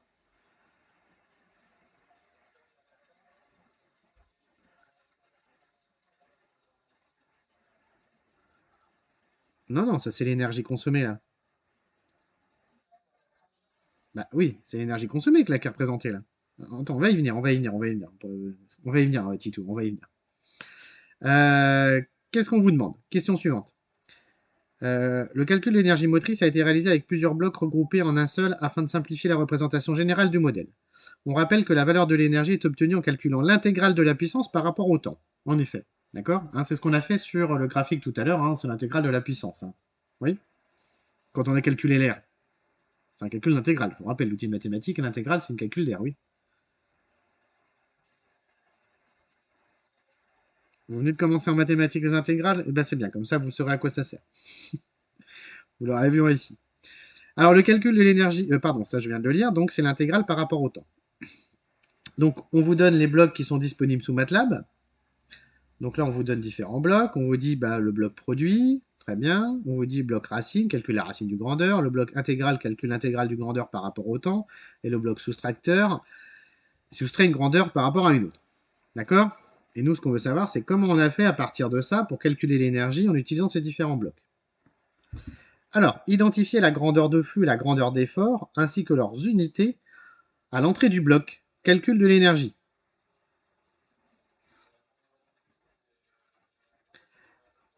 Alors, le flux, c'est quoi? C'est la vitesse, en effet. En quoi? En mètres par seconde. La grandeur d'effort, c'est la force en newton. D'accord? Voilà, on vient de répondre à la première partie de la question. En utilisant les blocs présentés ci-dessus, figure 7, réaliser le modèle permettant de calculer l'énergie motrice en joules en précisant les grandeurs qui apparaissent sur chacune des liaisons. Ok, on essaye de trouver ce qu'il y a là-dedans, de refaire le modèle de ça. On fait ça? Alors, on va supprimer ça, on va effacer ça. Alors, c'est parti, qu'est-ce qu'il faut? On a vu que, on va reprendre, on a quoi? Donc la force en newton, d'accord? On a la vitesse en mètres par seconde, ok? Dans un premier temps, qu'est-ce qu'il faut faire? Il faut calculer. On l'a fait tout à l'heure, hein, c'est la démarche qu'on a fait tout à l'heure sur la partie 2. Hein. La puissance, donc il faut multiplier les deux, d'accord? Ici, je vais sortir donc la puissance en watts. Ensuite, qu'est-ce qu'il faut que je fasse avec cette puissance?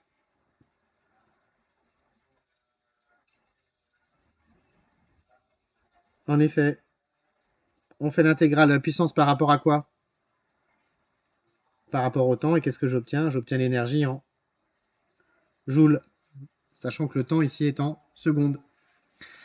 Voilà, ça, c'est quoi? C'est exactement ce qu'on a fait, c'est-à-dire c'est le bloc. Calcul d'énergie. Ouais?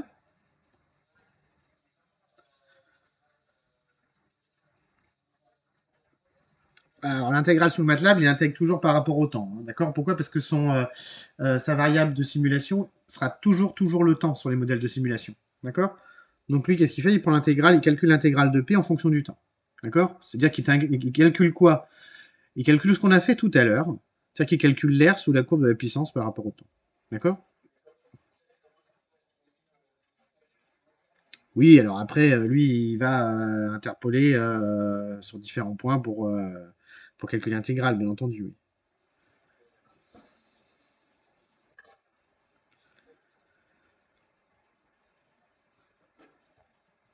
Ensuite,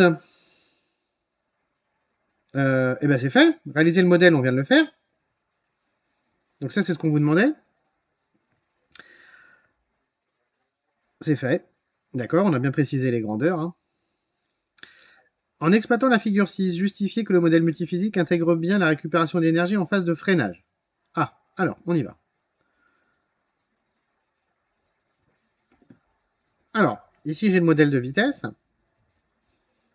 En bas, tout le monde le voit. Hop, on va se mettre en rouge. Donc ici j'ai bien mon modèle de vitesse. D'accord? Tac, tac, tac, etc. D'accord? Donc j'ai bien une vitesse qui varie en fonction du temps. Donc vitesse qui augmente, vitesse qui diminue par phase. Je ne sais pas si vous le voyez.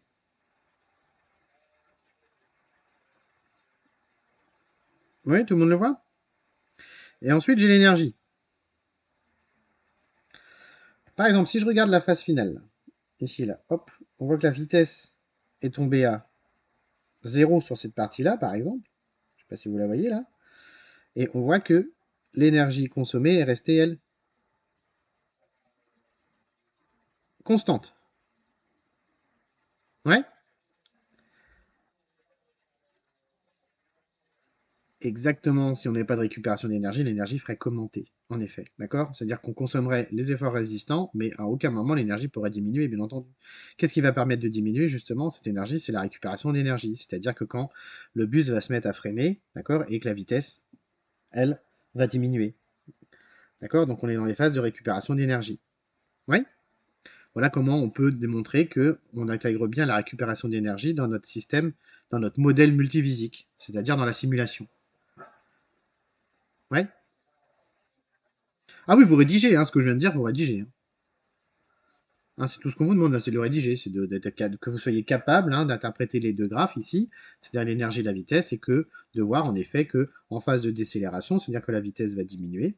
Qu'est-ce qui se passe? Ben, on voit bien que l'énergie consommée, elle, va diminuer. Et si l'énergie consommée diminue, ça veut dire que forcément, on récupère de l'énergie en phase de freinage. Ok? Sinon, elle ferait tout le temps que augmenter. On ne pourrait pas avoir des variations, elle ne pourrait pas diminuer cette énergie. C'est-à-dire qu'elle pourrait avoir des phases constantes, mais elle ne pourrait pas diminuer. Si on n'est pas de récupération d'énergie, ça pourrait ressembler à ça, par exemple. Hop, hop, avec des paliers, pardon. Vous voyez? Avec des paliers constants. Oui? Donc voilà pour la question.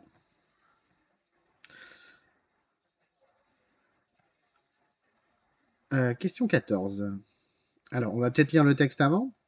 La phase expérimentale a permis de relever la valeur de l'énergie consommée en amont du convertisseur électromécanique, c'est-à-dire l'énergie moteur. D'accord?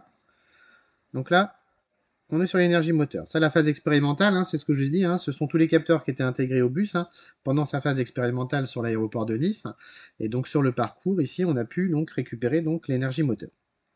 711 Wh. D'accord? Sachant que le rendement de la chaîne d'énergie en aval du variateur est égal à 0,89. Calculer l'énergie motrice E méca 1, c'est-à-dire l'énergie au niveau des roues. Relevé en sortie du modèle. Alors, première question, hein, d'accord? Donc il faut qu'on calcule E méca 1. Ensuite, il faudra relever en sortie du modèle présenté sur le document TT2 la valeur de l'énergie motrice notée E méca 2. D'accord? Donc là, calcul. Oui. Calcul par rapport à quoi? À la valeur expérimentale. Ensuite, ici, relevé simu. Qu'est-ce qu'on va faire? Oui, tout à fait. On va relever sur le modèle ici, là. Et qu'est-ce qu'on va faire après, forcément? On va calculer quoi? L'écart. On va comparer évidemment les deux. Et on va conclure sur quoi? Sur la validité du modèle. Mais oui, comme d'habitude, hein, il faut qu'on le valide ce modèle. Donc il est logique, hein, qu'on puisse conclure sur la validité du modèle. Donc on devrait avoir un écart faible si le modèle est valide ou pas, hein. Attention, là, on va le voir justement. Ah bah c'est tu tournes. Le rendement, c'est le rendement de la chaîne d'énergie. Si je retourne sur mon modèle, bah, ce sont les pertes hein, que j'ai au niveau donc du variateur et du réducteur. Il est où mon modèle? On a les pertes d'énergie ici.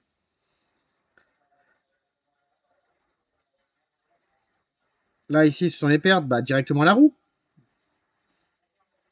Hein, ce sont les pertes qui sont là. C'est le rendement. D'accord? Avec le variateur d'ailleurs.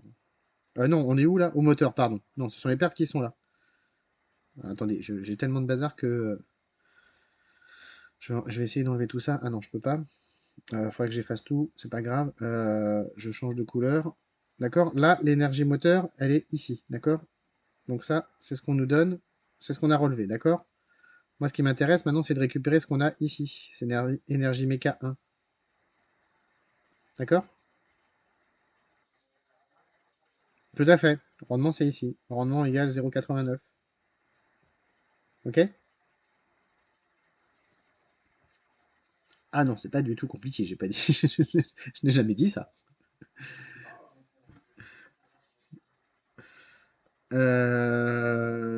Et bah, hop. Alors, on revient quand même à ma question. À force d'écrire, j'en fous partout. Et bah, on a la place pour le faire en dessous. Je le fais en dessous. D'accord? Hein, vous m'en voudrez pas? Allez, c'est parti. Donc, on calcule dans un premier temps énergie méca 1. Donc, énergie méca 1, c'est égal à quoi? Donc, l'énergie moteur, en effet, fois le rendement, c'est-à-dire 711 fois 0,89. Superbe. Alors, ça me donne quoi? Est-ce que j'ai fait ça à un moment donné, moi? Je suis même pas sûr. Si, oui, non, oui. Très bien. Allez, 632,7 Watt-heure. C'est ça? Très bien. 632,7. Moi, j'avais 632,8 presque. Mais allez, c'est pas grave. 632,8. Allez, on va mettre 8. Voilà, pour avoir les mêmes valeurs que moi. Superbe. Ensuite, ça, c'est énergie méca 1. Donc ça, c'est, je vous rappelle, c'est expérimental. D'accord? C'est l'expérimental. Oui. Ensuite, on va faire le simulé. Donc énergie méca 2. Donc là, il suffit de faire quoi? Attention au vocabulaire, vous avez vu? Relever. OK? Calculer, c'est ce qu'on vient de faire. Relever. D'accord? Donc, on relève sur le modèle. Ça, c'est un petit peu chiant, c'est va-et-vient, pour le coup, mais. Alors, on est à 654,9 Wh. Vous le voyez ou pas? Il est là. Ici, là. D'accord? Oui? Ah, on est toujours sur le même parcours hein, depuis le début. Hein. Donc, j'en étais où? Énergie méca 2. Et donc, j'ai dit énergie méca 2, 654,9 Wh.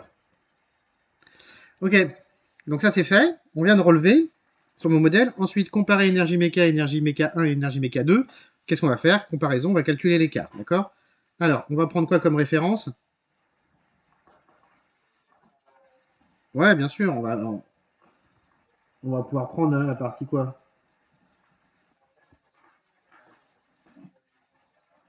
Ouais, tout à fait. Donc on y va. 632,8 moins 654,9 sur 632,8. Ah, qu'est-ce qui s'est passé là? Non, je suis pas du tout. Bon, je recommence. 600, j'ai dit quoi? 632, c'est ça? Moins 654,9 divisé par 632,8. Je vous écoute.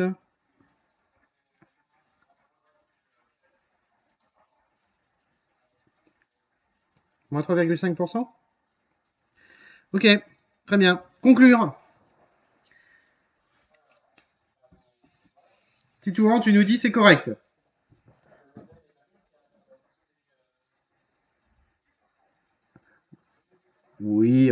là, on est en dessous des 5%. Donc, on peut vraiment dire qu'en effet, là, on peut valider le modèle, hein. Réellement, hein, on est en dessous des 5%, on n'a pas trop de doutes, 3,5%, on est sur quand même un écart très faible, hein. Après, si on peut optimiser encore, hein, bien entendu, hein, mais quand on arrive à là, on peut se dire quand même que on est sur quelque chose de tout à fait convenable et qu'on peut valider le modèle. Donc il y a, là, au niveau de la conclusion, c'est l'écart est très faible, hein, entre donc la valeur expérimentale et la valeur simulée. Hein, on a un écart de 3,5%, on peut valider le modèle. D'accord? Voilà la conclusion. Il n'y a pas de doute, hein. Pas de doute à avoir sur la conclusion. On valide le modèle. Donc là, le modèle est validé, donc on va pouvoir faire quoi? Je vous rappelle par rapport à la problématique quand même, hein. On va pouvoir maintenant faire quoi? Utiliser ce modèle pour implanter mon bus sur d'autres sites et simuler du coup. Ça, c'était cette partie-là, hein. Toujours garder en tête ce que vous venez de faire. OK? Voilà. Et ben, on démarre la partie 4, qui est la charge rapide des supercondensateurs. Donc là, on s'attaque aux supercondensateurs. L'objectif de cette partie, c'est valider la recharge du bus en 20 secondes. Donc recharge du bus, je vous rappelle, pendant l'arrêt. 20 secondes, c'est tout à fait cohérent, hein, c'est environ, hein, on va dire, le temps d'arrêt d'un bus classique. D'accord? Alors qu'est-ce qu'on nous dit dans cette partie? Le raccordement électrique du bus au totem est réalisé grâce à un bras télescopique équipé d'un connecteur électrique. On l'a vu en début de sujet, hein, on nous expliquait un petit peu justement ce fonctionnement. Le temps nécessaire pour le déploiement du bras est de 6 secondes. Le temps de repliement du bras est de 4 secondes maximum. Le temps d'arrêt, déplacement du bras, compris aller et retour, ne doit pas excéder 20 secondes pour une recharge de 1,038 kWh. Je vous rappelle que ça, c'est la valeur du début, c'est la valeur de référence de l'énergie, d'accord? En effet, pour effectuer le parcours le plus long. Voilà, on est toujours sur la même valeur, hein. C'était l'énergie de base, hein, qu'on a utilisée tout à l'heure. On est toujours sur la même valeur. C'est pour vous montrer un petit peu la cohérence quand même, hein. Le stockage de l'énergie est réalisé.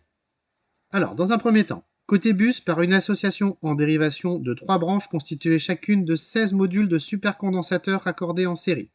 Donc 3 branches constituées de 16 modules. Donc 3 branches, qui dit 3 branches, 3 parallèles, constituées de 16 modules. On regarde un petit peu. Alors, côté bus, on est là, on est côté gauche. Et je vois un convertisseur DC, on verra tout à l'heure à quoi il sert, cette petite chose, j'imagine qu'on va nous l'expliquer. Et là, j'ai bien les 3 branches, 1, 2, 3, avec, donc on voit bien, de 1 à 16 supercondensateurs. D'accord? Alors les traits parallèles, là, vous n'avez pas l'habitude forcément de voir ça, hein, c'est qu'on a coupé tout simplement pour éviter de représenter la totalité. D'accord? Mais il y en a bien 16, sur 3 branches. Ok? Ça, c'est côté bus. Côté totem, on a une association de 2 branches constituée de 14 modules de supercondensateurs accordés en série. Donc même chose, même combat. Ici, on va retrouver donc les... Je vais me remettre en même couleur. Donc les 2 branches qui sont ici, vous les voyez, et constituées, eux, de combien? De 1 à 14, c'est-à-dire de 14 supercondensateurs. D'accord? Donc au total, ici, on a 28 modules, 14 plus 14, et de l'autre côté, on a 48 modules. D'accord? 16 fois 3. Alors vous auriez pu me poser la question, c'est vrai que c'est pas forcément précisé, je ne sais pas si on en parle après, je me rappelle plus ce qu'on a fait, je ne sais plus si c'est précisé dans le sujet à la fin, c'est pourquoi utiliser des supercondensateurs au niveau du totem. Ah, je vous l'avais expliqué la dernière fois. Ah, ce qu'il faut savoir, c'est qu'ici, on n'a pas la puissance électrique. C'est-à-dire, si on alimente le bus directement pour le recharger, on n'a pas la puissance nécessaire électrique via le réseau EDF. C'est-à-dire qu'on va être obligé de tirer une ligne spéciale pour alimenter le bus et qu'il puisse récupérer donc l'énergie pendant la phase d'arrêt. Ce qui fait beaucoup d'argent, hein, ce qui fait un coût assez astronomique, hein, parce qu'il faut tirer une ligne EDF dédiée à ça, et il faudrait le faire pour chaque arrêt. Donc il faut s'imaginer les travaux de voirie, la ligne à tirer, etc., hein. Et du coup, ce qui a été choisi comme solution, c'est que plutôt que de tirer une ligne et de faire des gros travaux de voirie. C'est quoi? C'est simplement de mettre des supercondensateurs et que du coup, quand le bus passe, bah, les supercondensateurs du totem vont se décharger dans les supercondensateurs du bus, d'accord, pour pouvoir le recharger. Et une fois que le bus est parti, on va recharger l'ensemble des supercondensateurs, mais on a largement le temps de le faire. D'accord? Ce qui évite donc de tirer une ligne spéciale pour ça. D'accord? Donc on peut simplement utiliser le réseau EDF qui est déjà en place. Voilà. Hein, donc c'est la solution qui a été choisie.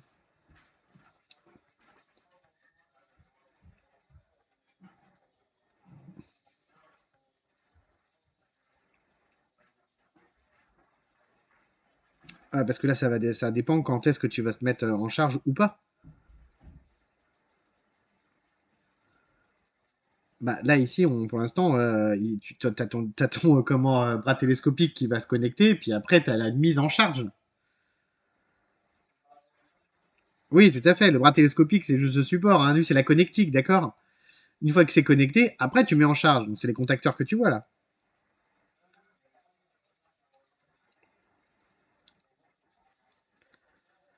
Je vois pas ce que tu veux me dire, Titouan. Ouais?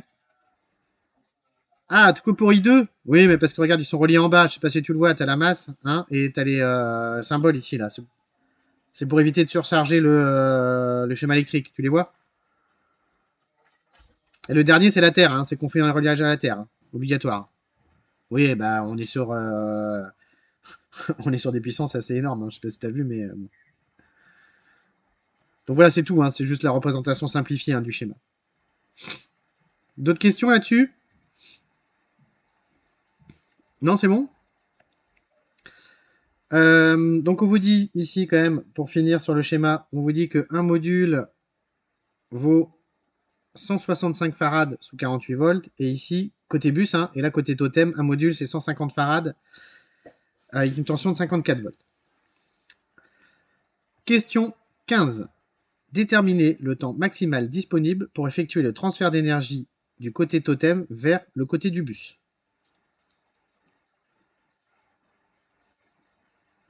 Donc, temps maximal disponible pour effectuer le transfert de l'énergie côté totem vers bus. Alors, on va reprendre l'énoncé pour pas se tromper. On sait que le temps d'arrêt est de 20 secondes maximum. D'accord? On a 6 secondes pour qu'il se déploie et 4 secondes pour qu'il se replie. Donc, le temps maxi pour la charge possible hein, me donne quoi? Alors, le temps, on va l'appeler donc le temps, d'accord? C'est 20 secondes, moins les 6 secondes de déploiement, moins les 4 secondes de repliement, qui me donne 10 secondes de charge, d'accord? Donc, pour charger. Ok? Voilà ce que j'ai. D'accord? J'ai bien 10 secondes pour charger. Ça veut dire que si on est parti dans ce cahier des charges, on est parti sur 20 secondes d'arrêt, il faut qu'en 10 secondes, j'ai pu effectuer la charge qui me permet d'effectuer les 865 mètres, c'est-à-dire la distance la plus grande entre les deux stations, entre les deux totems. D'accord? Donc en ces 10 secondes, il faut que j'arrive à stocker dans mon bus les 1,38 kWh. Oui? C'est vu? Voilà pour la question 15. On a pas mal avancé en 2 heures là, hein, quand même. On a pas mal avancé. Quelle heure il est là? À 15h49? Bon. On va lire un petit peu ça, puis je pense qu'on va s'arrêter là parce que je veux pas vous noyer là, ça fait presque 2 heures qu'on y est. Et on va terminer jeudi. On lit juste l'introduction là, et puis je vais vous laisser lire ça juste après. Bon, je conclue après, d'accord? Allez, lisons l'introduction des questions. Là. Donc l'énergie W stockée sous forme électrostatique dans un condensateur de capacité C et de tension à ses bornes notées U s'écrit donc W égale 1 demi de CU carré. La circulation du courant dans les supercondensateurs provoque des pertes par effet Joule. D'accord? Ok, donc ça veut dire qu'on va développer de la chaleur hein, au niveau donc, du transfert d'énergie, hein, aussi bien d'ailleurs du côté totem que du côté bus. Hein, c'est-à-dire qu'on va avoir des pertes. Énergie qui peut être stockée dans le bus. Les caractéristiques unitaires pour le module supercondensateur sont la capacité nominale de 165 farads, la tension nominale de 48 volts. D'accord?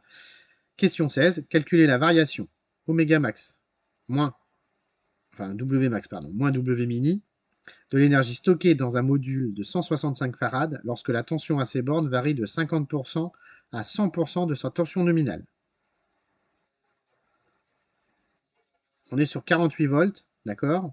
Donc de 50% à 100%, 50%, on sera sur du 24, 100%, 48, d'accord?